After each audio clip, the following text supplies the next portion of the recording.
વડોદરામાં મોટાભાગના મતદાન મથકો ખાલી. લોકસભા બેઠક માટે 38.79 અને વાઘોડિયા વિધાનસભા બેઠક પર 40.70% મતદાન. મધુ શ્રીવાસ્તવે મતદાન કર્યું. વડોદરા લોકસભા અને વાઘોડિયા વિધાનસભા બેઠક ઉપર પેટા ચૂંટણી પર મતદાન શરૂ થઈ ચૂક્યું છે. ત્યારે વડોદરા લોકસભા બેઠક પરથી ભાજપે શહેરના વર્તમાન સાંસદ રંજન ભટ્ટને ઉમેદવાર તરીકે ઉતાર્યા હતા. જો કે આ વખતે ઉમેદવારોની બાબતમાં ભાજપમાં જ ઉકળાટ હતો, એટલે જ તેમણે ઉમેદવાર બદલવા પડ્યા છે. રંજન ભટ્ટે ચૂંટણી લડવાનો ઇનકાર કરી દેતા ભાજપે ડોક્ટર હેમાંગ જોશીને મેદાનમાં ઉતાર્યા છે. તેની સામે કોંગ્રેસે જસપાલસિંહ પઢિયારને ઉતાર્યા છે. વડોદરા લોકસભા બેઠક પર કુલ 14 ઉમેદવાર માટે 2551 મતદાન મથકોમાં વોટિંગ થવાનું છે.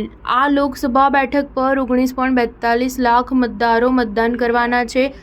ઉલ્લેખનીય છે કે સંસ્કારી નગરી વડોદરામાં 2014માં વડાપ્રધાન મોદી પણ લોકસભાની ચૂંટણી લડ્યા હતા અને જીત્યા હતા. વડોદરા શહેરમાં સવારે લોકોએ મતદાન માટે ભારે ભીડ લગાવી હતી. જોકે બપોરના સમયે શહેરના મોટાભાગના મતદાન મથકો ખાલી જોવા મળ્યા હતા.